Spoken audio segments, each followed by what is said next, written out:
Good afternoon, everybody. I'm Shannon Derejo from Creamer Media.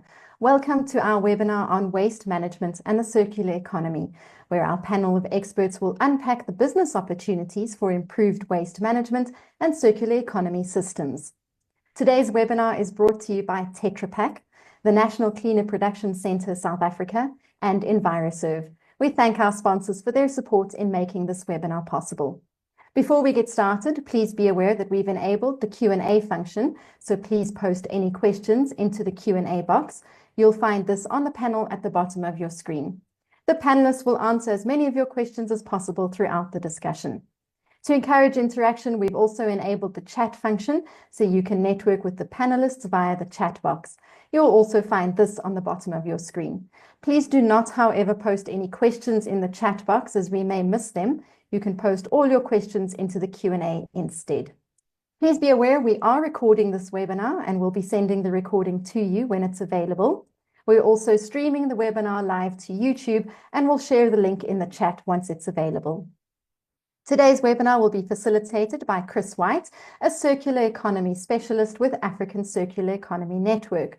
Chris has been involved in the environmental and sustainable project developments across Africa for many years. His vision is to transition corporates and countries to a circular economy where waste is a resource.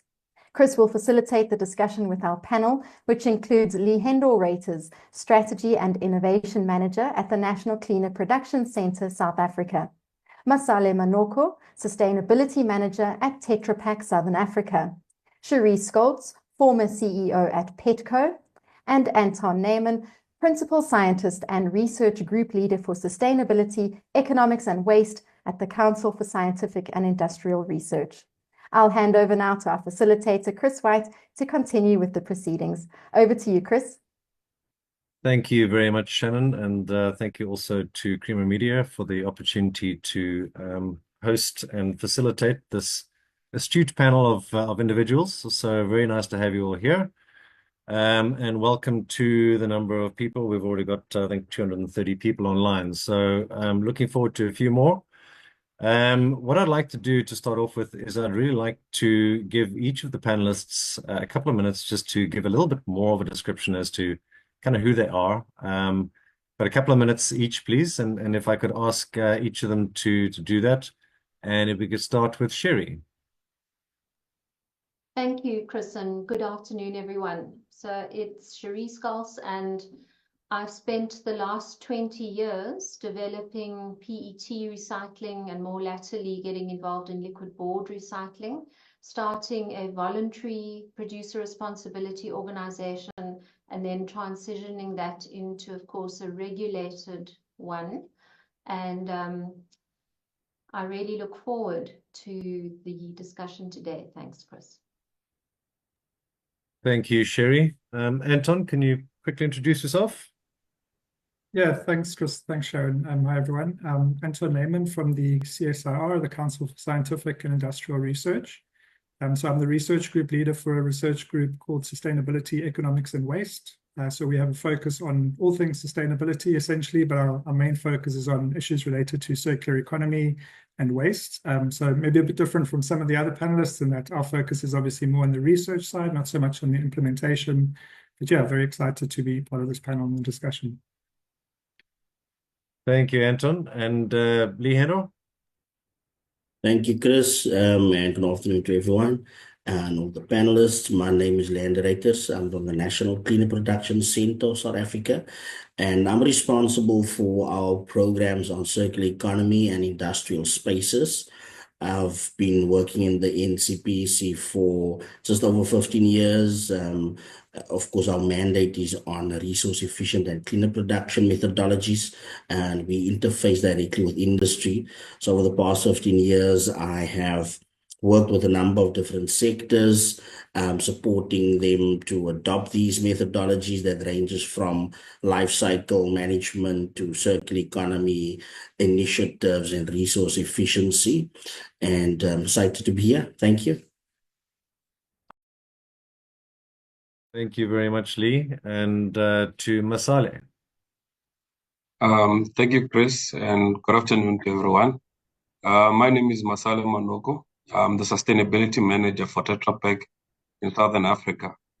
My role is basically primarily focused on developing collection and recycling value chains for liquid board packaging in our region, with a core focus of working with all the 4 tiers of waste management in South Africa, from waste pickers to the end of use cycle, whereby we've got people that are beneficiating some resultant materials that come out of our packaging.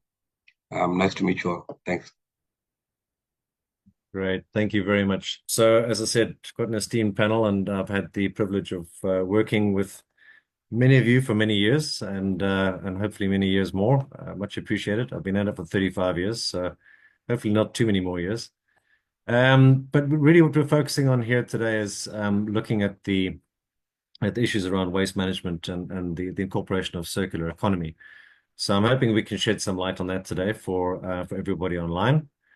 And I'm going to start off literally just by going through asking a number of questions to the panelists. I'm going to start off with Lee. In terms of kind of where we're coming from, although our sort of formal waste collection stats in South Africa are really not doing that well over the last 20 years or so.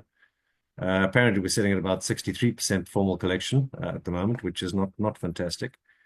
We're still claiming that 90% of the country's waste goes to landfill, despite the existence of a range of alternative management opportunities. So, Lee, what business opportunities do improved waste management and the transition to a circular economy present, in your view? Thank you, Chris. Now, I think you're raising such an important question, because we see that business opportunities and economic growth is an important focus area for our economy. And so when we look at improved waste management, the approach involves implementing a number of structured activities in order to prioritize waste stream utilization. The improvement or improved waste management should target promoting recycling and also engaging communities on sustainable waste practices to encourage SMEs, to encourage the development of infrastructure. So, of course, there's very early on, there's been a lot of focus on entrepreneurial opportunities. And when we look at initiatives like industrial symbiosis, which identifies waste streams to create value for inputs into other processes or manufacturing activities, we find that this provides a lot of opportunities for entrepreneurs to look into opportunities like textile processing, whether it's things like pallet recycling or value adding to waste streams. There becomes an important need for looking at the material recovery facilities that can allow and can stimulate these entrepreneurial activities and ultimately amplifying the business opportunity. So material recovery facilities, when we talk about things like the recycling infrastructure, it creates an important foundation for getting these waste value streams, adding value to it, and getting these waste streams to be utilized by entrepreneurs, and also in order to look at amplifying and extending these different business opportunities. And of course, it also starts impacting the opportunities for companies that's in the waste management space, and providing opportunities for businesses to design products in such a way that it can be recycled. Recyclability can improve, remanufacturing can improve, and also repurposing can be improved when looking at these different waste streams. Of course, job creation and growth links. It's an important link between improved waste management and circularity. And of course, this is where circular business models become an important part for these business opportunities to be built on, and ultimately to make sure that products or um, opportunities for extending the life cycle of products can be taken advantage of, and ultimately ensuring that the waste is diverted from landfill sites. So this is a process that is quite when we talk about improved waste management. This is an important process that it becomes a very comprehensive approach. And of course, aligning to national policies and strategies is an important part, but understanding how different players within the business community plays a role, and where these opportunities, the needs and opportunities sit, that can really drive the business opportunities. That's an important part to take note of. So yeah, I think I'll leave it there, Chris. And I think just the message I want to amplify is that this is quite an important focus for business opportunities. I'm going to follow up on that quickly, Lee. Just in terms of, you've contextualized it in terms of the importance and the structure of that, but how does the NCPC engage? What does the NCPC do in terms of creating these opportunities? Yeah, thanks. Well, Chris, from our side, we've developed a number of programs to engage industry. One of our programs that we are working quite extensively on in a number of provinces is on our industrial symbiosis program, that also identifies industrial synergies, and this looks at building capacity at a provincial level, provincial government level, but also within the different provinces, creating a platform where waste exchange can be facilitated between SMEs, between businesses. We're also now looking at how this can be done at an industrial park level. So through our industrial parks program, industrial synergy becomes quite a critical part to driving the circular principles within industrial spaces. And so fostering collaboration between companies in industrial parks and also companies in different industrial parks is now becoming an important part of that. Part of also what we do is, I mentioned the resource efficiency. We have also quite a big focus on the textile sector, where we have a number of programs that supports circularity within textiles, targeting the efficient use of resources, the reduction of material and chemicals within the sector. But then I mentioned earlier on business models through the Intex project that is focused on driving the adoption of business models within the textile sector, circular business models within the textile sector, to increase and extend market reach, and also extending the life cycle of products through remanufacturing and repurposing of textiles, and looking at the product environmental footprint of those textiles products. And then lastly, our focus on training in the NCPC through our resource efficient and cleaner production training we offer to industry, that also includes circular economy, focus on circular economy, as well as focus on waste management and industrial symbiosis. So these are broadly the activities that helps us to engage industry and foster the business opportunities and uptake of that within the waste management and circular economy. Appreciate that. Thank you very much. So I think, leading on from that, or building on that, Anton, yeah, there's less than glowing stats in terms of collection and landfill in South Africa. We know that our existing refuse dumps are under increasing pressure amid growing waste generation. How can we look at the advancement of the circular economy to help us improve this situation from your perspective? Sure, thanks, Chris. So, I mean, in short, the circular economy is about reducing the amount of waste that's generated in the first place. So if you look at the way our current economic model works and its relationship with waste, so we're running a very linear type of economic system, and waste is inevitable in the system. It's kind of built into the system, if you like. So we're extracting resources, we turn them into products. Many of these products we don't really use for a very long period of time, or in some cases we don't even need them necessarily. And then we dump them into landfills or worse still into the environment.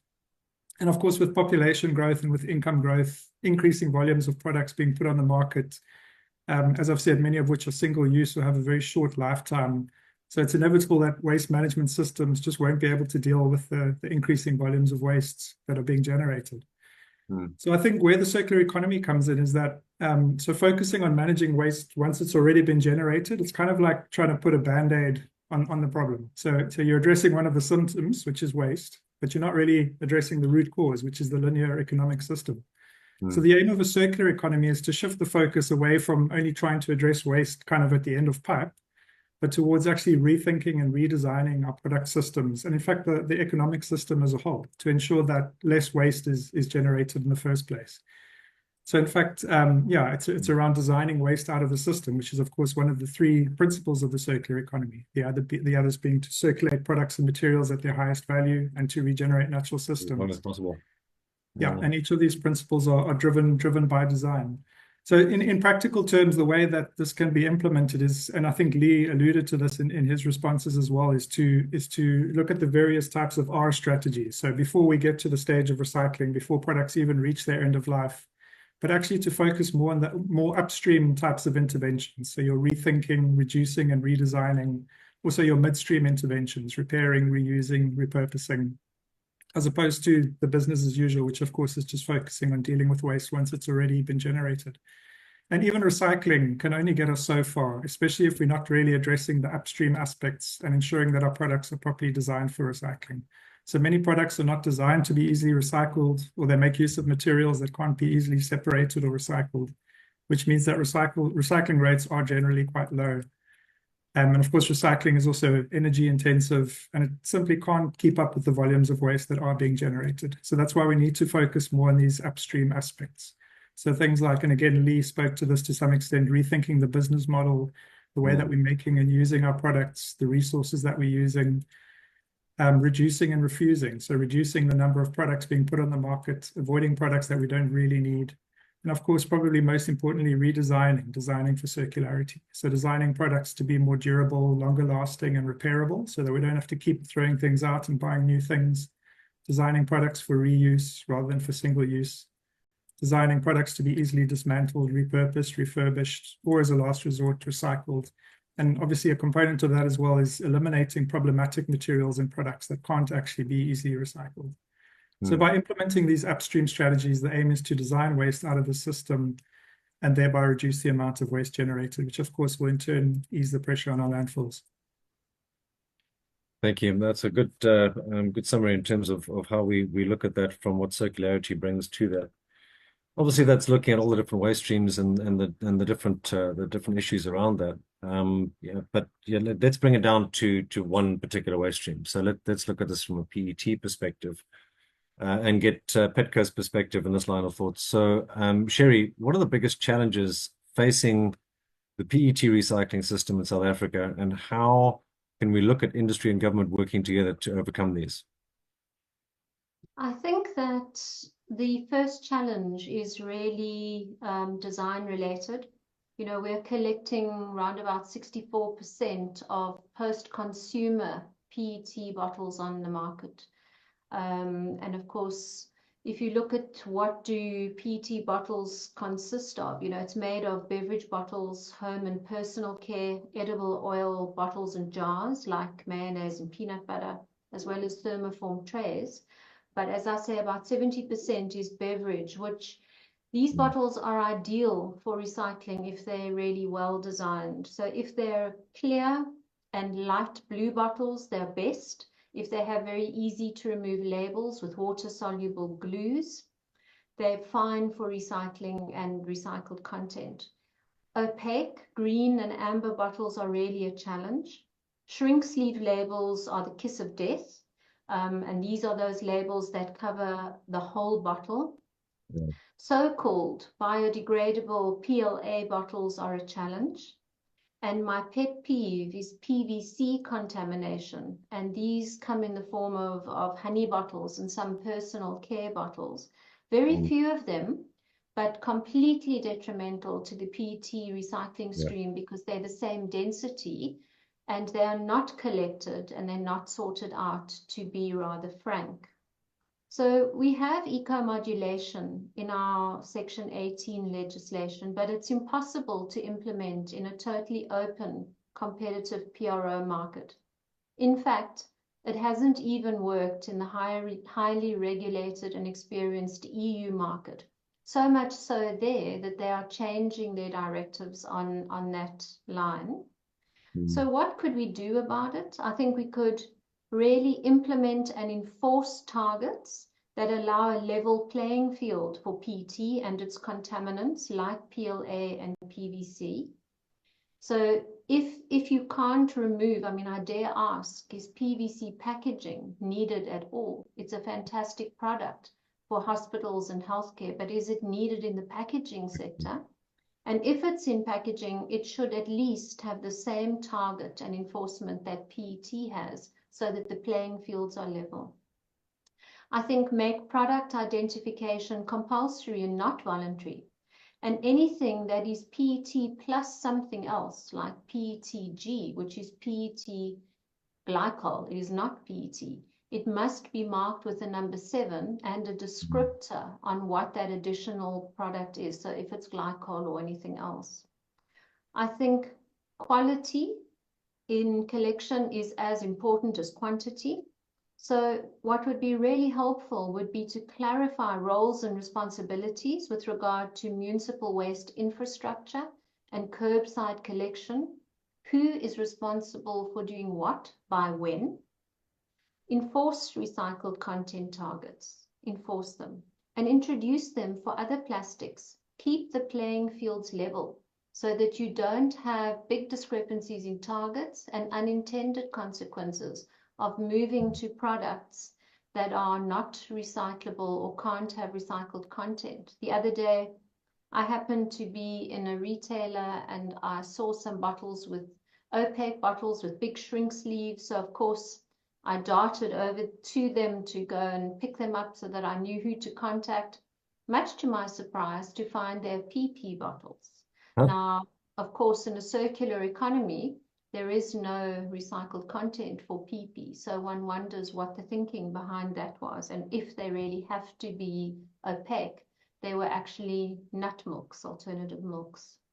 So I think also enforce targets for collection and recycling. Make sure that they are met by all of the 28 registered paper and packaging PROs. And monitor the infrastructure development that all of these PROs do. So there isn't sort of cannibalization on existing infrastructure. And work towards data harmonization and prevent free riding. So I think essentially governance and system optimization, which is monitoring and harmonizing reporting, making sure everyone's measuring at the same place, because if you don't measure something properly, you don't know how to sort it out. So I think, Chris, that's probably enough to start with. Yeah, I mean, there's a lot of components that are brought up in that, and thank you for that response. What you've shown obviously is that I think a lot of people think PET is a bottle. There are a lot of different forms of PET and a lot of different applications one needs to look at. So there are a number of different components one needs to look at with regards to the entire sort of chain, looking at what's in the packaging. And there's a number of different options around that. But you know, we're struggling with infrastructure and collection, and we're talking harmonization and compliance. So yeah, we've got a long way to go. but I think that with the PROs and the EPRs and the government, that we've got the right sort of systems and processes going forward to make that happen. But we need everybody to participate in that. Thank you. Just so the PET, as I said, it's not PET is everyone thinks is a very simple sort of. I mean, you can't even call it a monomer. I mean, it's a polymer, but it sounds like there's only one PET, but there's a lot. Tetra Pak masale is a material that's a little bit more complicated than single polymer PET. So what is Tetra Pak Southern Africa incorporating circular economy principles into its solutions, and what progress has been made with regards to recyclability of your particular products? Oh, thank you, Chris. I think that we firstly need to look at the package in itself. Our packages basically go out to serve a different market, which is long life foods that are out there in the market. But if you look at what Tetra Pak has been doing, is that innovation has been at our core to continuously improve our packaging. What we have done is that we have moved from, firstly, as Anton has alluded to, we need to design for circularity. We started by basically moving away from some fossil-based polymers in our packaging, like our caps and some of the layers.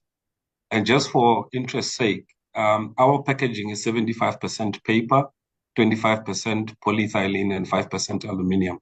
So we do understand that the paper component of our packaging is easily recyclable. But then we've got this 30% that remains.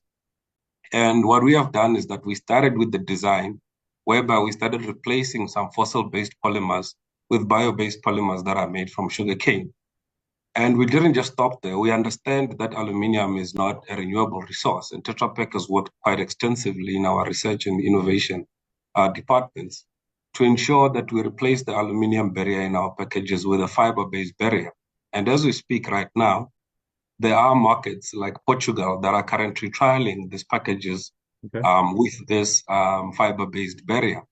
And this just goes to show that our commitment to circularity and making sure that our packages are designed for the circular economy continues.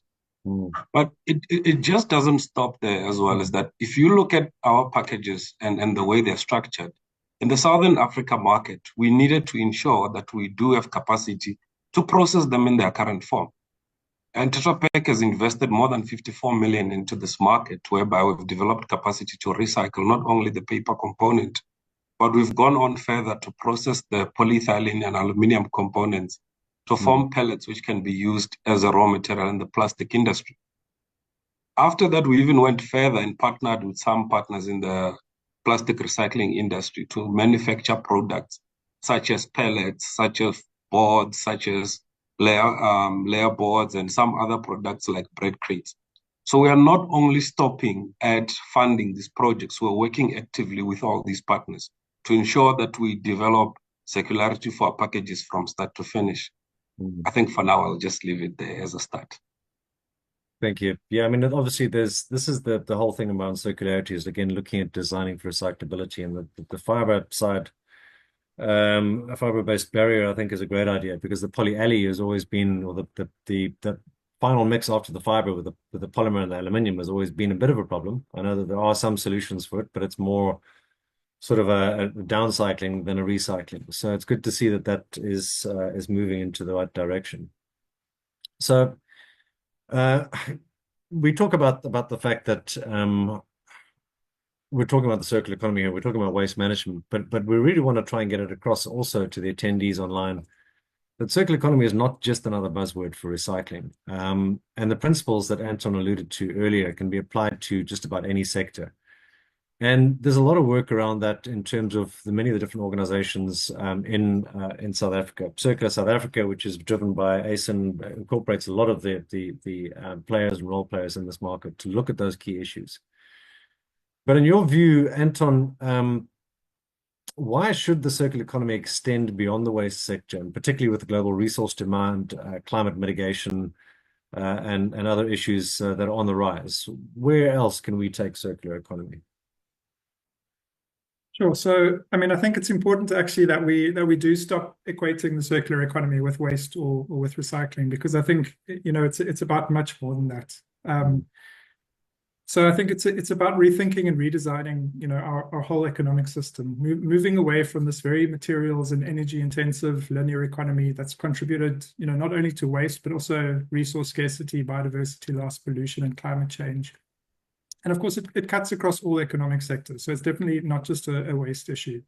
So, for example, the CSIR has recently conducted a number of studies across various sectors, and we've identified over 100 different circular economy opportunities across various high impact sectors of the economy, such as mining, agriculture, manufacturing, mobility, and human settlements, as well as interventions relating to energy and water, which of course also cut across all economic activity.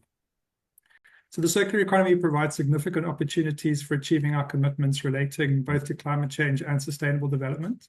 So it really allows us to reduce our reliance on the extraction of primary resources, thereby avoiding resource scarcity and depletion, and also reducing energy consumption and greenhouse gas emissions. So in terms of resource use, for example, the linear economy is of course very resource intensive.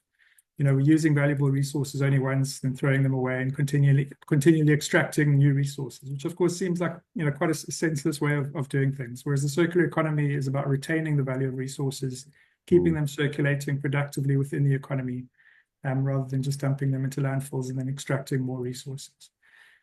So by keeping the resources circulating within the economy, we're of course avoiding the need to continually extract new resources. And of course, this pertains to all economic sectors, and particularly in the South African context. If we look at the need to decouple our economic growth from resource use, it creates opportunities to better manage risks in terms of future resource constraints and to build resilience in the face of global economic uncertainty. So we've got this current, heavy reliance of our economy on exports of raw materials. This really puts the resilience of our economy at risk, as other countries transition towards circularity themselves. And of course, in the current, political and economic climate where there's possibilities of reduced trade with some of our historic key trade partners, their demand for our resources is obviously going to decline. So it's therefore really important that we start rethinking the way that we utilize our resources in order to safeguard our future economic development. And we also need to look at transitioning our economy so it's not only reliant on extracting and exporting raw materials and importing finished products, but that we're really localizing production processes further along the value chain. Again, this speaks to various sectors of the economy. And this is really, key for our economic growth and job creation. And then you spoke to climate as well. So of course, the linear economy is also very super, energy and carbon intensive. So all along the linear value chain, especially in resource extraction and processing, there's huge amounts of energy being used, which of course contributes to greenhouse gas emissions and climate change. And global studies have actually shown that material extraction and use account for about 70% of total greenhouse gas emissions. So if we're reducing raw material extraction and keeping products and materials in circulation, we're obviously contributing significantly to reducing emissions. Studies have also shown that, through more efficient and circular use of just 4 key materials, being cement, steel, plastics, and aluminium, circular economy strategies can help reduce global emissions by as much as 40%, and rising even to 50% if we include circular approaches within the food system as well. And then bringing it back home in South Africa, so a recent study by the CSIR has shown that, given the carbon intensity of our resource use, circular interventions in a few strategic sectors can really assist in decarbonizing economic activity. So our conservative modeling shows that circular economy measures can reduce emissions in 2050 by around 34%, which would keep emissions to below their 2019 levels. Yeah. And this speaks particularly to key sectors like agriculture, mining, construction, manufacturing, and transport. No, agreed. And I think this is important to try and get it across to attendees, is that there is a level of depth to circular economy that goes beyond just the waste and recycling side of things. There is still a link there. If we look at the issues across Africa, simply in terms of climate change around agri-food systems and agroforestry, there are massive opportunities for us to transition. We have some of the best innovations in this country in terms of looking at alternative building materials and low carbon building materials, and we need to make those transitions. So there was a question that popped up just in terms of somebody asking about the access to the CSIR notes that you got on the different sectors. If you could find that in the chat and just pop in the website address that they can find that on as well, that would be quite useful. Yeah. So just to take that further then, with regards to, I'm going to come back to Lee. In terms of the understanding that circular economy is not just about waste and recycling, and how we bring in the other principles of circularity. So Lee, you mentioned it briefly before, and it's we're not just talking about the end of life. It's not just when we get to the end of life we're talking about recycling. But if we don't design and manufacture for circularity, we're missing opportunities to create circularity later on. So I'd like you to add to that and just talk about some of the work that we can do with regards to design for recyclability and looking at that value chain before we get to the end of life. Thanks, Chris. I think Anton gave such a good summary of that because it really boils down to understanding the industry or the sector that you're in. So when you want to design and when you want to apply and adopt circular principles within your business model, you have to understand the value chain that you're in. And I think we do that quite well when you look at life cycle assessments. You have to place yourself within that value chain and you have to understand how do you contribute, as a business or as a sector to climate change or contribute to carbon emissions or any other waste into the waste streams. So, and you mentioned that design is one of those principles that really allows you to get a head start on impacting so much along your value chain or your operations, and designing of products and systems with circularity in mind. It comes from the start, from the outset, is essential for maximizing your benefits for circular economy. So if the products are not designed for recyclability or reusability, I saw in one of the messages, there was also a question around biodegradability, and you miss those opportunities to be circular. The approach, this approach is of course to ensure that materials are used efficiently. So when you design and you invest in designing your products in a circular and efficient way, you can reduce your waste output, you use your materials more efficiently, and you are able to easily get into the recycled value chain. So that is, I think, one of the opportunities that design and circular design creates for businesses. By also integrating circular design early on in your product life cycle, you can unlock new opportunities. You can pivot into other business opportunities, and through this, you can still contribute to sustainable development. So yes, reduced waste, increased efficiency, you can improve your competitive advantage, and this all contributes to what we want to see in industry, which is competitiveness improved and increased competitiveness in our industries. Thank you. Thank you for that. And I mean, it's also quite important for people to understand that the application of circular principles through the value chain allows for impact along the value chain, and that opportunity allows for many other options in terms of economic development and looking at SME development, just transition opportunities, because it opens up that whole value chain to start looking at all the different components of it. So thank you for unpacking that. It does make a lot of sense. I'm going to go back to Masali just to try and follow up on that from Lee's response. How is the packaging industry and specifically Tetra Pak leveraging innovation and new materials to reduce its environmental footprint? You've spoken about fiber-based barriers, but again, Anton was speaking about the multi-sectoral component, and Lee was talking about the value chain. We can look at different components, alternative fibers. We're talking, there's hemp and banana and all sorts of other things that are happening. What is your input in terms of looking at innovation and new materials in terms of the packaging? Okay, thanks, Chris. As I said before, Our key focus is to always move to a much more renewable resources that comprise our packaging of, and also exploring reusable materials in our packaging. As I said before, that we are now moving to the fiber-based barriers because we're trying to remove these non-renewable resources.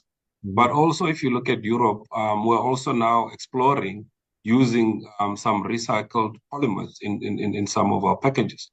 But however, due to food safety regulations, we need to make sure that we do this properly and also keeping true to our core principle, which is making food safe, available for everyone. So we need to make sure that we responsibly source materials, test them thoroughly, and make sure that when we deploy them into the market, we deploy them where they'll be able to serve the purpose that they're intended for. So we've done quite a lot in that space, to the extent that also even now, if you look at South Africa, we don't only just look at the design component of it. We've gone even further to make sure that the circularity of our packages actually works. For example, in South Africa, in 2022, we were sitting at 4% recycling rate of our packages. And what we have managed to do is to put focused, dedicated interventions into the market that have allowed us to grow the recycling rate to over 20%, where we are now exceeding government regulations. And how did we get there? Firstly, we started with the right partnerships. We worked with partners like the CSIR to properly understand what the value chain requires and where should we place our efforts to make sure that we are geared for success. Secondly, we then partnered with a responsible PRO that has got shared principles and values similar to our own. We then, after that, went into the market and started working actively with the value chain to make sure it succeeds. Like, for example, you look at some of the interventions that we've put in that are additional, like deploying 11 young graduates into the market to work with smaller buyback centers to larger ones on a key account basis. These people are deployed into the market to actively work with these parties that need to boost the collection and recycling efforts. But also, they give us much more credible insights in terms of what is it that needs to be done. The information that we get back, which we collect through a system that Tetra Pak has developed together with Petco, where we get real-time insights on a business-by-business case, allows us to be able to put interventions regionally or provincially or even down to the town, where we put interventions that really matter and make sure that we make a difference because we understand the challenges that we find there. So our approach to circularity, as I said, just starts at the design. We look at alternative materials, but we make sure that what we're putting out there into the market is also collected and recycled at scale. I mean, it's essential as well. I mean, you talk about, I mean, part of circularity could also be looking at the digitalization, you know, making sure that we measure. You can't manage it if you can't, you know, if you're not measuring it. And those sort of issues are critically important in terms of again, looking at the different components around PROs and EPRs, around measurement and verification and report backs. So it's all part of the value chain to ensure that we do follow through on that. So thank you very much for that. I'm going to throw it back to Sherry as well, because, you know, we spoke about, yeah, there's a number of different types of PET, and we know that Petco has also been involved in assisting with Tetra Pak as well. But if you look at the variation, so Tetra Pak's at 20% aiming for 40%, I think PET's at 65% aiming for 80%. I can't remember the exact numbers. Obviously, there's a strategy still from Petco's perspective in terms of improving this from 2025 going forward.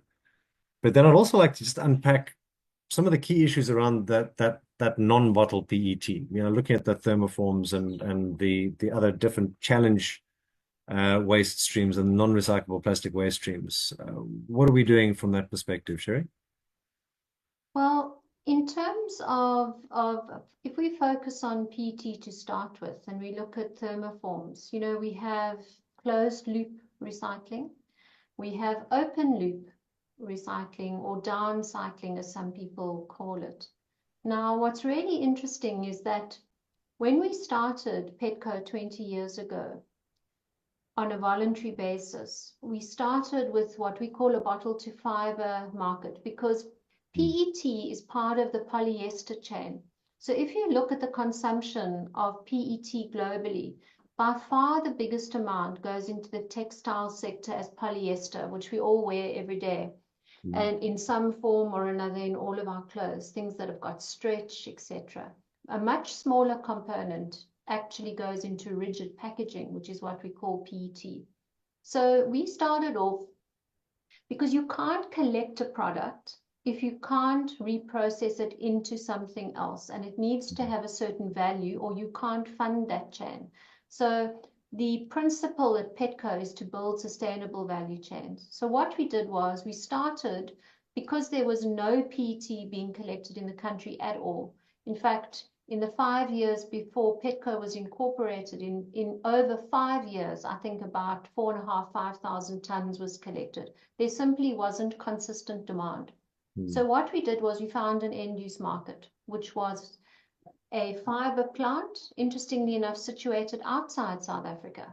But we had an end-use market and we unpacked the value. And so we started collecting bottles. We subsidized them.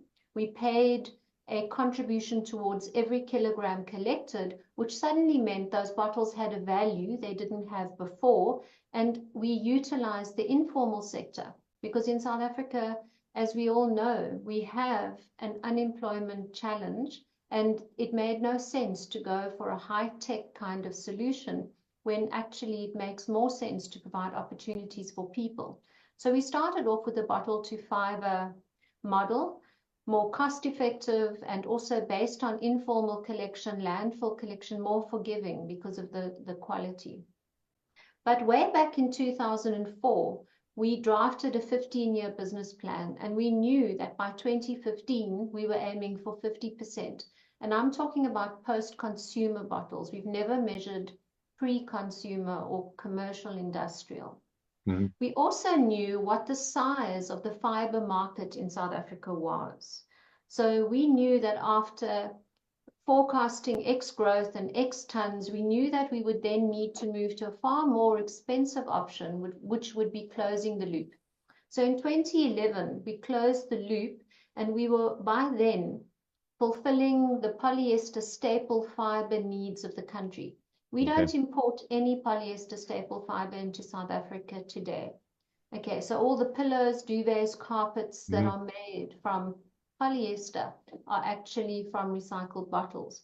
But we had then the feedstock coming through, the collection chain coming through, and we had the capacity and the capability to start actually turning the better quality bottles into food grade bottles. Now, we could have started recycling thermoform trays into fiber quite a while ago, but the question about recyclability and the definition of recyclability is a really interesting one, because just because a material is technically recyclable somewhere, there are economies of scale, there's sustainability, there's the value of what you can recycle that product into, and essentially extended producer responsibility funds that gap. And we were unable to get the financial support from essentially one of the biggest tray producers in the country to fund that chain. But we could have been. We did a trial actually with one of our contracted recyclers way back. Forgive me if I'm wrong, but we thought that we would, because remember, thermoform trays contain quite a high content of recycled material in them, around about 35%, and they are very light. Okay, so they weigh about 21 grams. So we did a trial to see what sort of yield we would get, and we made a fiber, not an A-grade fiber, but certainly a fiber that could go into carpeting, but it's a service package as well. So quite challenging in service packaging to identify who the producer is. Because, for example, your biggest users are really at point of sale use, bakeries, delis. So how do you identify the brand that is there? So slightly more complicated value chain. Our recyclers now believe that they have upgraded their wash plants to take more edible oil bottles. Certainly Extra Pet have done that. But what is critical with trays is marking. Okay, if you look at a PET tray and you look at a PP tray, it's very difficult to tell the difference. Now, if you're an informal collector and you are collecting, what do you go for? The informal collectors on the ground know what they can sell. They know the value of recyclables better than anyone. So right now, aluminium is your highest value, PET your second highest value. Tetra Pak and liquid board cartons, we've subsidized that value using the same methodology of the Petco plan. And that is why they get collected.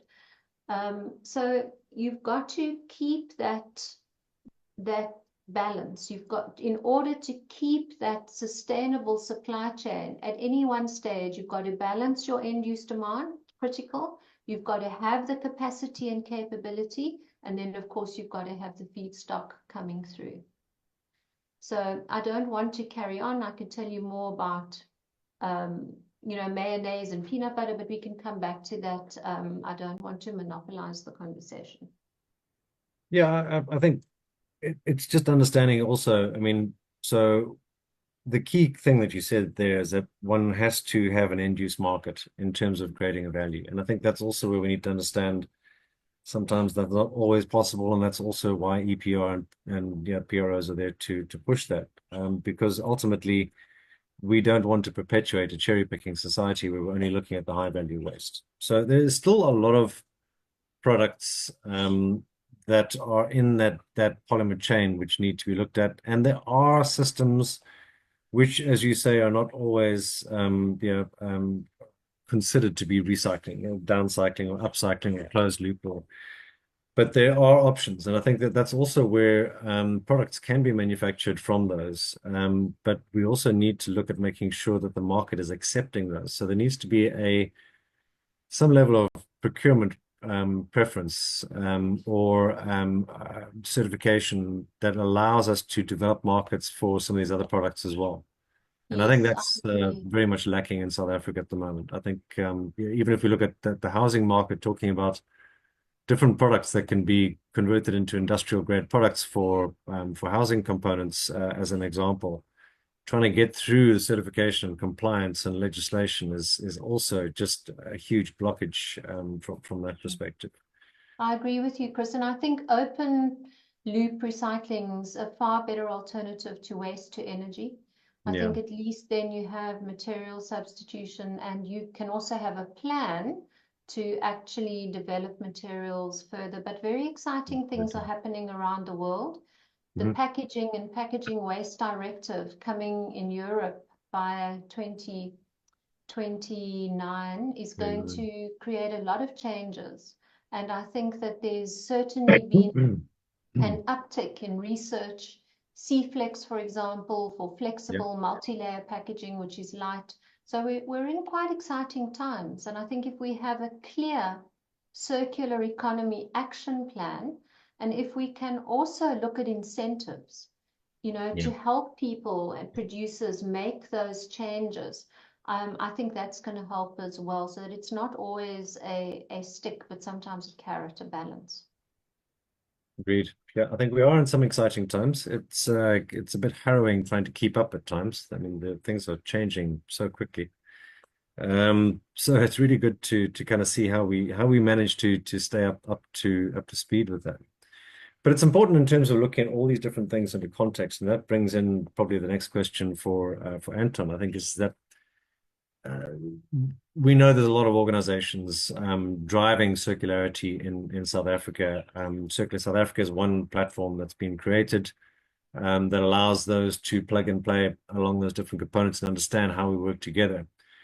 But we're seeing policy, we're seeing plans and a shift to move and meet the needs of the country, and one of those is the recent science, technology, and innovation for circular economy strategy, which was done with the DSI, with a clear focus there on reduction of greenhouse gas emissions. I want to bring it to Anton. So Anton, again, from a CSR perspective, obviously very clearly that's where you come from. What are the science, technology, and innovation issues critical to the country's transition to a more circular economy approach that supports not just the socioeconomic development, but also the just transition that we talk about. Yeah, so I think, I mean, the role of STI, science, technology, and innovation, it's absolutely critical in ensuring, you know, a transition to a circular economy that's just and equitable in the South African context. So in fact, there's been a number of previous policy documents before the STI strategy. So the STI white paper, as well as the Department of Science and Innovation's decadal plan, which really highlighted the important catalytic role of STI, and that a circular economy really must be driven by evidence and supported through innovation. So some specific examples of the types of STI needed include things like identifying opportunities for circular economy interventions across a number of key sectors, and I've already alluded to some of the work that's already been done to that extent. Mm-hmm. And then I think importantly, developing new and innovative technologies, new types of business models, materials, processes, and other types of interventions to enable circularity. And in particular, innovative solutions that are relevant in a developing country context. So a lot of solutions are obviously, you know, developed internationally, and they're not potentially not relevant in the South African context. So we need to look at ways of how we can develop solutions that are tailored to our context, and that will actually allow us to leapfrog in a way the development pathways of the global north, which are obviously based on a highly linear economic model. So, for example, building on what already works well in a developing country context, where practices such as repair and repurposing are already, you know, commonplace in a lot of contexts. Mm. Also, you know, STI to unlock opportunities and enable implementation of circular economy interventions through pilot and demonstration projects, which also helps to de-risk investment in circular economy activities. And then I think, yeah, where my interest particularly comes in, and where our particular team focuses is on providing evidence to inform the circular economy transition. So assessing the environmental, social, and economic benefits and costs of a circular transition, particularly in a developing country context like South Africa. So we've got a lot of evidence of how that works in a developed country context, but not so much in our context. Mm-hmm. So particularly the benefits in terms of job creation, I think there's a real need to understand those benefits in the developing country context. Also understanding how best to actually implement the transition in our context in a way that will actually maximize these social and economic and environmental benefits and minimize any potential negative impacts. For example, we need to understand the types of processes and institutional structures that may best enable the realization of a circular economy. Mm. Also, obviously, assessing specific new types of technologies or products and other interventions from an environmental, social, and economic perspective. So we really need to understand, you know, which types of technologies or processes would be most impactful to ensure that they actually will have a positive social, economic, and environmental impact, and to avoid greenwashing. So obviously, oftentimes new technologies come along that are touted as being green or circular, but often that's not necessarily the case. So you really need evidence to assess these things, particularly from a full life cycle perspective. So that's where tools like life cycle assessment become really critical, because they understand, you know, new technologies or new materials or products that are coming in that might have certain environmental benefits, but might cause other types of benefits costs or impacts elsewhere along the value chain. And then also in terms of tracking material flows and circularity. So we need to monitor our progress in the transition to a circular economy through material flow analysis, for example. And you've mentioned the circular economy STI strategy, which is due to be launched quite soon. So as you've said, it aims to support an inclusive, just, and climate resilient circular economy transition through science, technology, and innovation.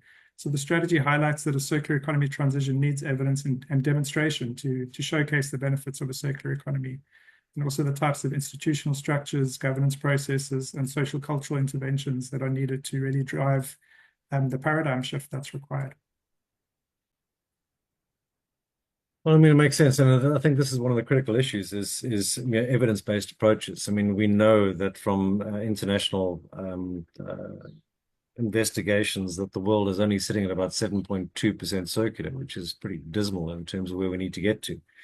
And a lot of that really comes from evidence flows and looking at those sort of material flows to be able to measure that and at least be able to kind of see where we're coming from. I'm not sure if Lee wants to add on to that as well because I also want to ask Lee, In terms of the barriers, and I don't want to start getting into policy because then I get all hot under the collar and angry with certain issues. But there's a lot that we can do as a country and as experts in the field to unlock the opportunities. There's a lot of barriers to expanding circular economy opportunities: lack of infrastructure, the skills, lack of investment. How can we as a country scale up successful circular economy initiatives to create more economic opportunities? And does this STR strategy assist with that, Lee? Thank you, Chris.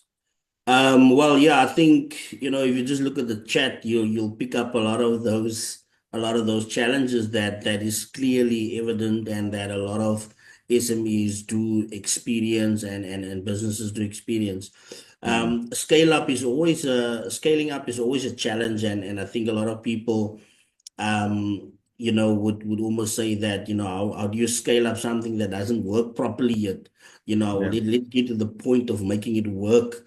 And I think that's really what when you talk about scaling up, just the concept of scale up is all about, having a successful test run, and then, getting the learnings from that, and then scaling it up based on the learnings.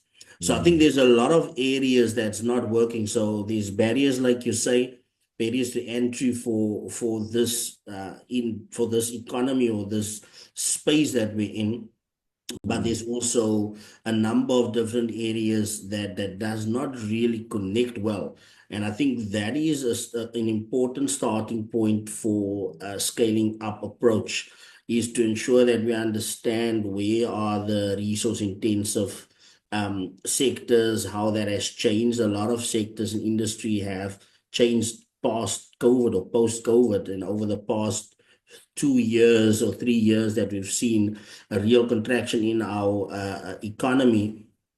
How has things shifted in some of these different sectors with the introduction of things like carbon border adjustment mechanisms?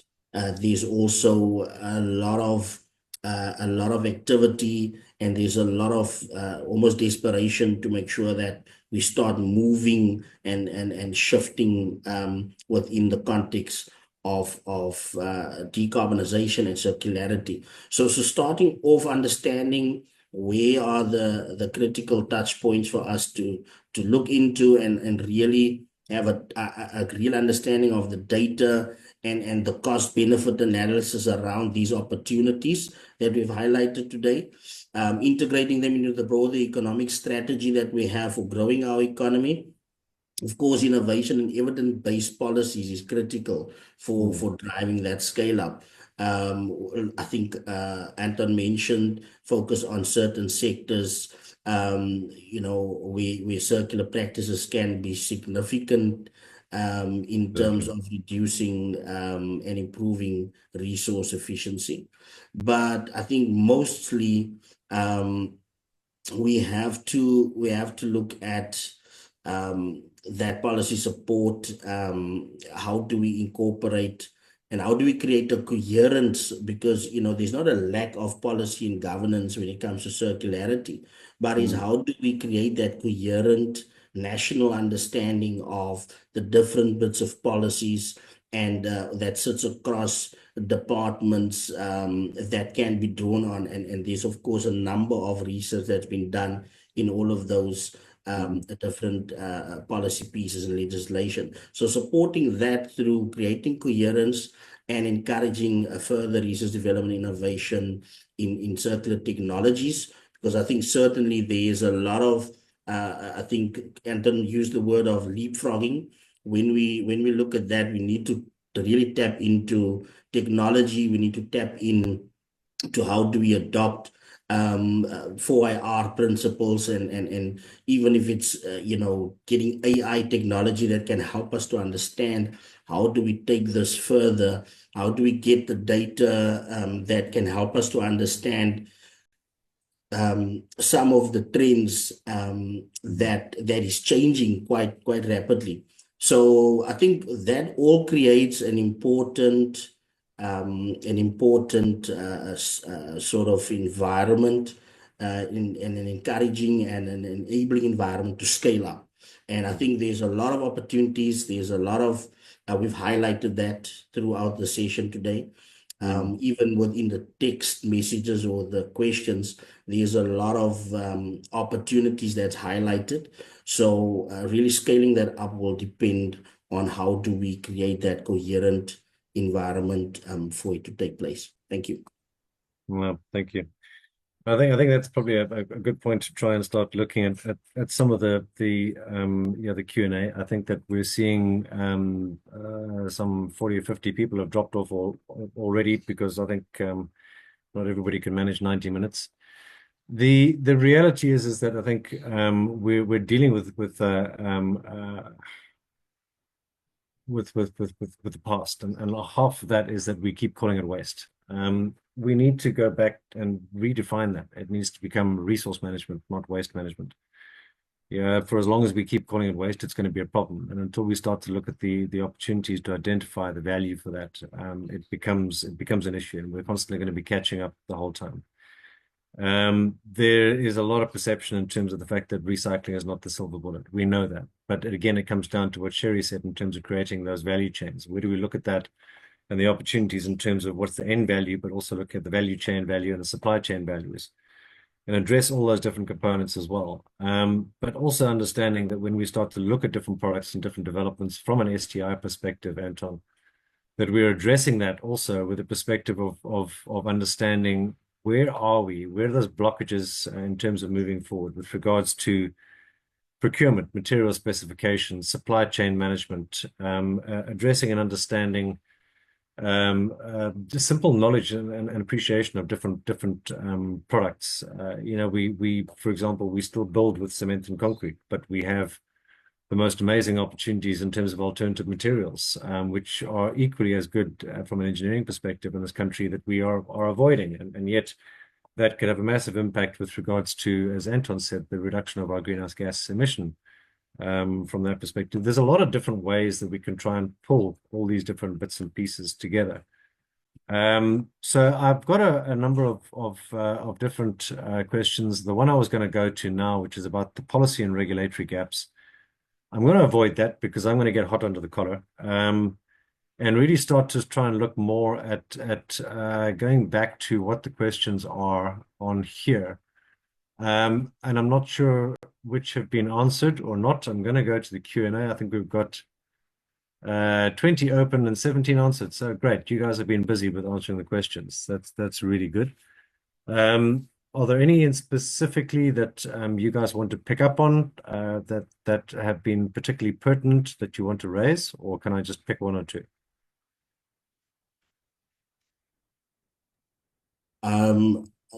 Chris, so there were two questions that particularly touched on tire recycling.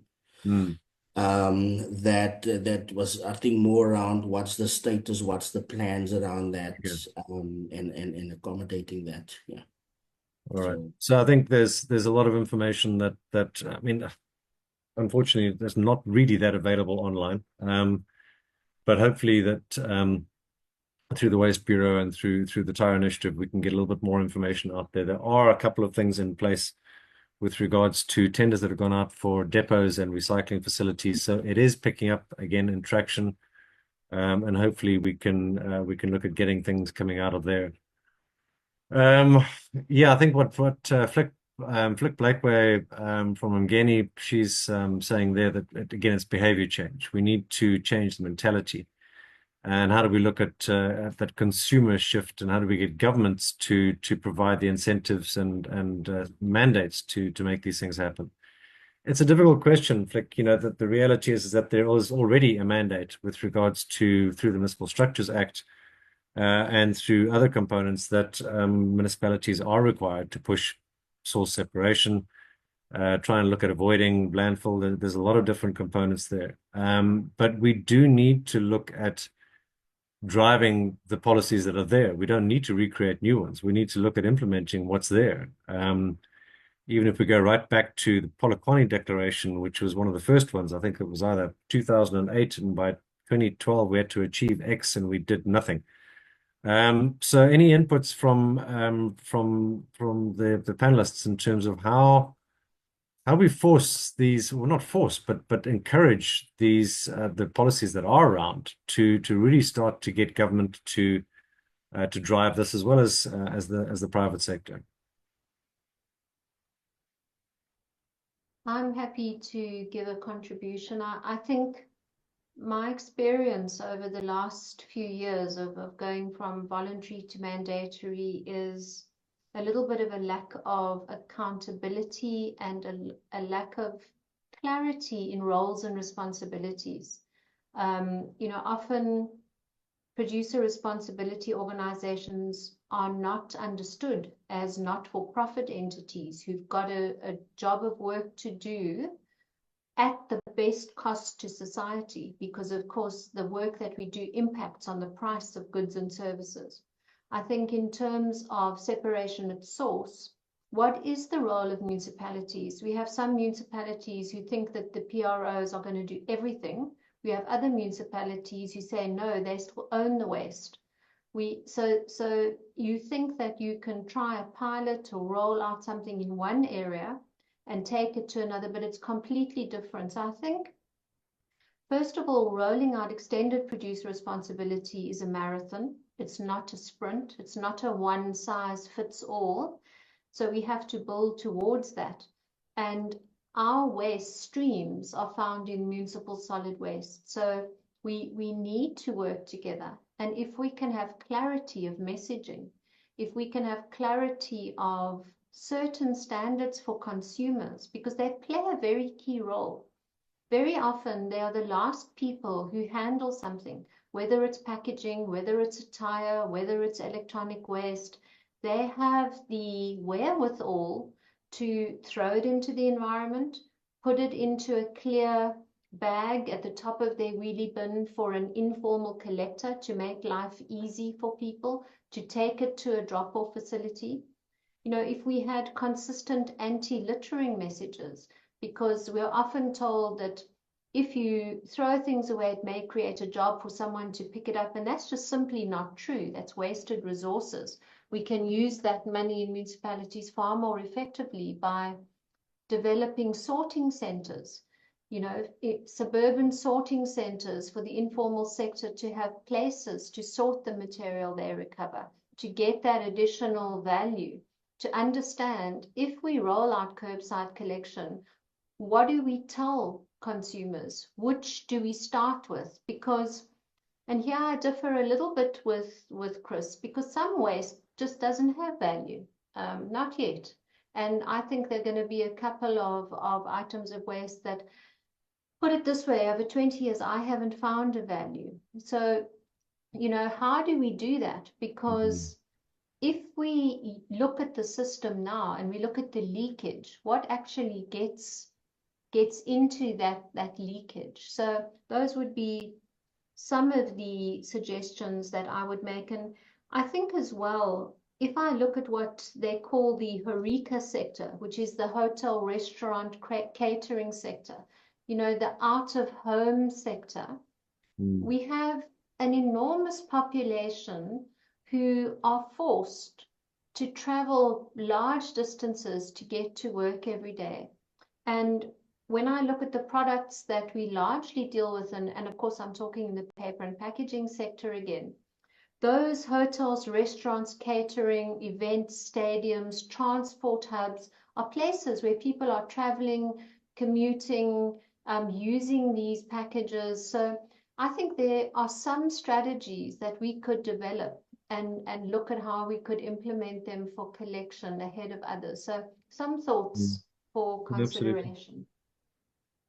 Thank you for that, Sherry. I think, just before, if anybody else wants to add to that, I mean, there are things that we're doing. I mean, if you look at Western Cape, for example, pushing around the organic side of things, I think that's a great initiative.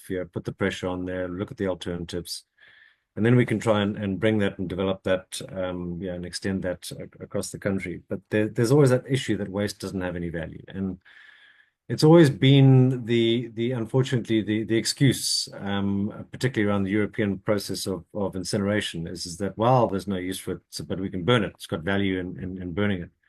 And again, we want to try and avoid that last end component of just giving it an excuse to go through sort of large scale incineration. Not that I firmly believe waste to energy has a value in particular components, but smaller scale type systems that are based on proper product development.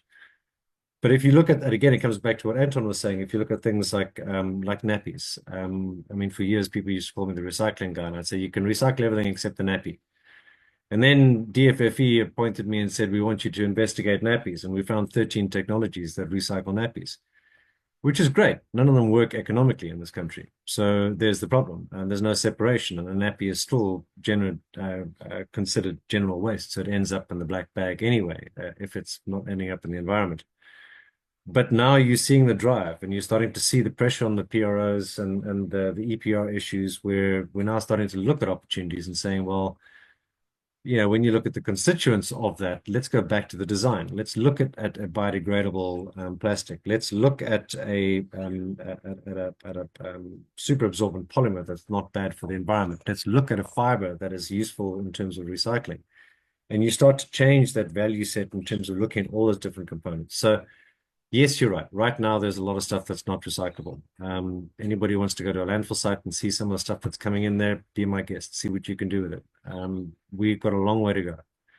But I think that we need to put more pressure on the fact that we need to offset from landfill and look at some of those key components. The big ones, your builder's rubble, your metal waste as its own issue. And I see one of the questions is around metal, and I don't even get into that because the politics in that is quite nasty. But let's look at those key opportunities. So soil waste, builder's rubble, organics, that's 60% plus of your waste. Let's look at that as a good start and great opportunity. But again, it needs government involvement and it needs issues around developing procurement. All of us here were at the Operation Pakisa in 2017. What's happened to that? We spoke about things like builder's rubble, where, if we just changed procurement policies to look at crushed rubble being 30% requirement for road subgrade, you would obliterate 7.1 million tons of waste across the country. There's opportunities, but we're not implementing them. So let's look at all those different components. Anybody else want to add to what Sherry said there? Yeah, Chris, thanks. I think that just to clarify as well further, is that, we at Tetra Pak looked at the value chain and said, we cannot continue doing things as normal. That's why we deployed systems like MapISA, which is a software for us to track the value chain. And what we saw is that as soon as you start going into the coastal areas and the other far-flung areas, because if you look at recycling in South Africa, it's mostly concentrated in Johannesburg. We then realized that we needed to level the playing field to a certain point. And what those insights that we get from developing technology in the collection system is that we are able to go and see if it's, for example, in the Western Cape, what support do they need? We then start introducing logistic support so that we level the playing field for those people in the Eastern Cape compared to the ones in Joburg. And I believe that as we continue investing in such technologies and working with these small businesses on a day-to-day basis, we will be able to gain some traction. But it's also very important that, for us, because our packaging has got the poly-L component, we continuously work with industry to develop new products. I mean, Tetra Pak, for example, in a year, we're investing about 10 million rands. This 10 million rands, some of it goes towards research and development, working with partners like the CSIR and some local industries. By trying to do this, we're trying to introduce new products into the building sector, into, trying to work with alternative materials that can be introduced into the market. We need to build new industries out of the recycling that we're doing in the market. And all of this, for it to happen, EPR is an enabler. We need responsible companies to come together and invest into the sector and make sure that things work. And I think with the efforts that we've put in so far, we are making progress. We're not where we want to be as yet, but we believe that the interventions that we started with and as the results we're seeing, we are on the right track. No, I'd agree with that. And I think as Sherry says, it's a marathon. It's not a race. And there's a lot to be done to address these different components. But it's also, it's about understanding the perception out there and what people know and understand. And I'm attracted to a question here by Tulani Sitole, talking about the plastic in discarded IT equipment. Is that reprocessable? Again, it comes back to looking at design and designing for recyclability. We did studies, I can never remember my timelines anymore, it must be nearly 5-6 years ago, where we addressed looking at printers. And when you start to look at that from an IT perspective or a dismantling perspective, talking about dismantling, I think my Rottweiler is just dismantling my door frame at the moment. But the opportunity is that when you look at dismantling, that there was 19 different types of plastic, 19 different types of plastic. So when you're starting to look at what is recyclable, it makes it very difficult. So there's a lot of work that needs to be done in the different sectors around that design. You can't have 19 different types of plastic, and some are polypropylene, and then you've got a glass fiber polypropylene, and you've got a carbonaceous fiber, or you've got another type of filler in it, or you've got HIPS versus a polypropylene versus an ABS versus a PVC, and different components. And we all know that they're designed around particular components for their particular strength, their industrial strength, their thermal efficiency or the thermal resistivity. But it makes it very difficult for us to look at that. And that's where we're starting to see this change, where we need people to start looking at this design for recyclability, and really move it in that direction, because otherwise we're not going to win the war. And we need to look at that. Any of the team want to pick up on any of the other specific questions that are on there, or can I pick up one or two? Flick says I mustn't get hot under the collar. I always get hot under the collar, Flick. That's what I do.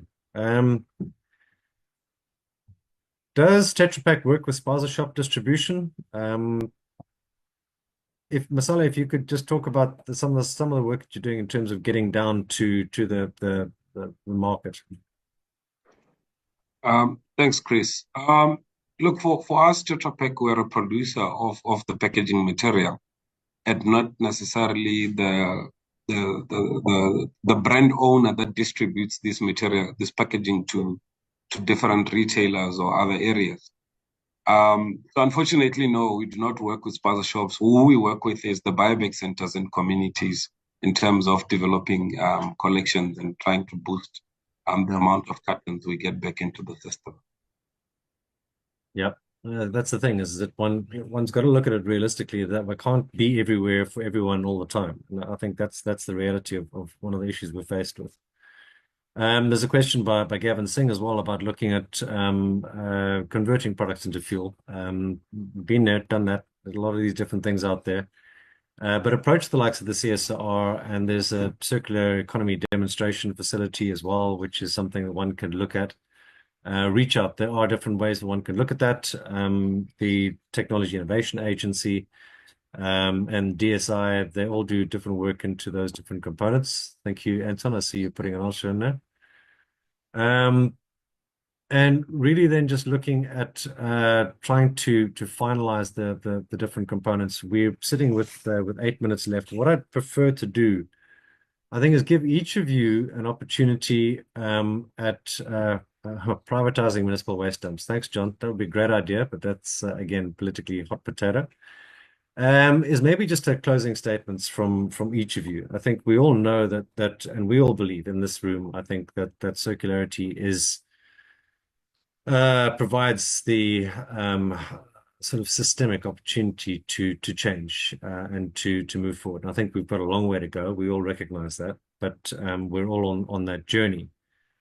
Some of us for longer than others. So maybe just some closing remarks. Sherry, from yourself. I was trying to send you a silent message. Don't start with me. But you know, I must admit, sometimes I sit and I feel a bit overwhelmed by how we're going to get where we want to be. But in honesty, if I look back over the past 20 years, we've come a long way. If I look at how we took the Petco model, that model of building a sustainable value chain, how we applied it to liquid board packaging, and how we actually exceeded the target in year 2 is testament to how that model can work. I think that it's possible to make it work for other materials as well. I think if we can look at the reduction of some of the complexities of polymers, so that where potentially we can use less of them, it's like cords for charging cell phones. Every time you get a different item, I mean, my iPad and my iPhone, I can't use the same headphones. It drives me absolutely mad. Now that's just totally unnecessary. So if we can do that across packaging and really work together, really collaborate, I think unfortunately we still have quite a bit of competition, whether it's between manufacturers of materials or streams of materials or areas of the value chain that you belong to. So I would really like to leave with a thought: how do we collaborate more? How do we actually truly unlock that word collaboration and understand that competition, certainly in a PRO space, should happen with the commercial service providers. It should happen at the collection and recycling level. It should not happen at the PRO level. We should be doing the work that we do on a collaborative basis at the best cost to society. So that's where I think I'd like to leave it. Thank Chris. you. Appreciate that. Thank you very much. Anton, some closing words? Yeah, so from my side, I mean, I think it's come through quite a lot in the discussion, the need for policy coherence and then also collaboration across the various actors. And I think that's absolutely critical for the circular economy, because it is such a systems concept and it requires this integration across the full value chain and between all different partners. So I think, as we've said, a more supportive policy framework is really needed. Coherent policy across the full life cycle, both upstream and downstream. And then also there's a need for an appropriate custodian to really be taking the lead and to ensure that there's coordinated efforts towards a common vision to make sure that we're not all pulling in different directions and to ensure coherent policy development. And I think this also provides certainty and create confidence among businesses as well as de-risking investment. Appreciate it. Quite right. I think that's, we've all got to come together. Like cooperation, collaboration is important. Masane, final comments. Oh, thanks, Chris. I think I echo the same sentiment as the other panelists, that collaboration is quite key.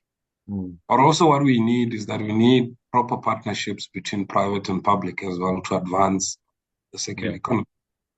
And on the private sector, where we come from, that I would think, speaking for our companies, that, our continued investments into the circular economy and also fostering innovation to bring new products into the market will also help us go a long way. So I think, we still have a long way to go, but I think in the last few years that I've been involved with Tetra Pak, we've made the right steps. And I think, what got us here is not exactly what is going to get us to where we want to be.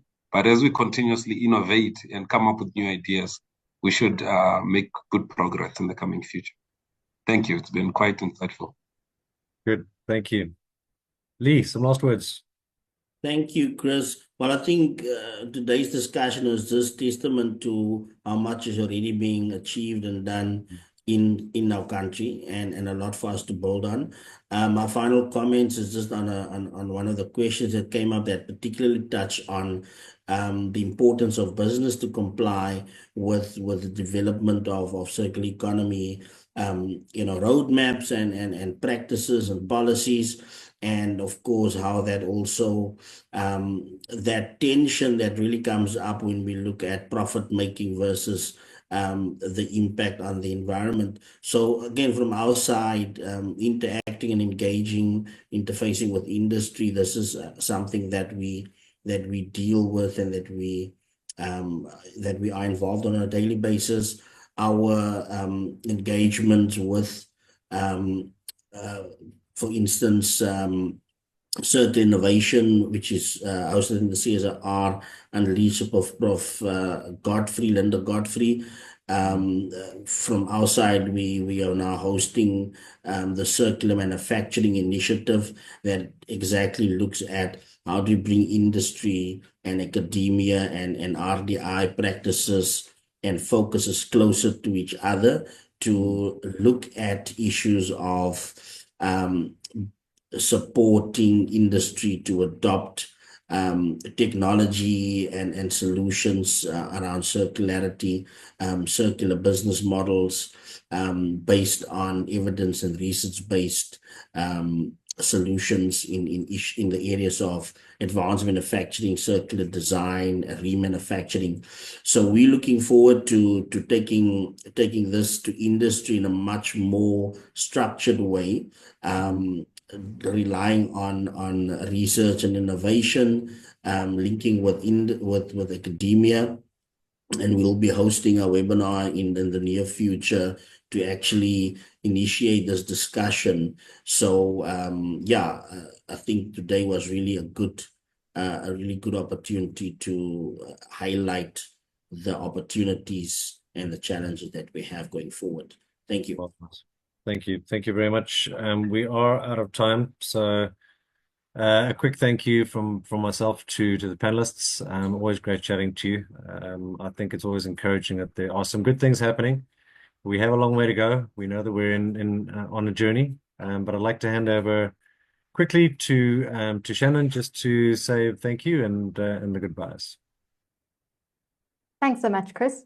That brings us to the end of a really fascinating webinar. Thank you so much to our facilitator, Chris White, for enabling a robust and engaging discussion on the importance of waste management and the circular economy.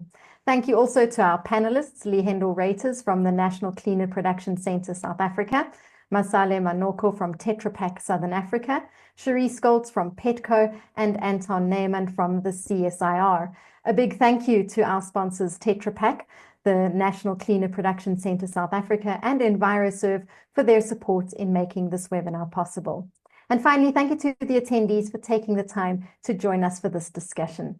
Our next webinar takes place on Wednesday, 26 March at 2 p.m.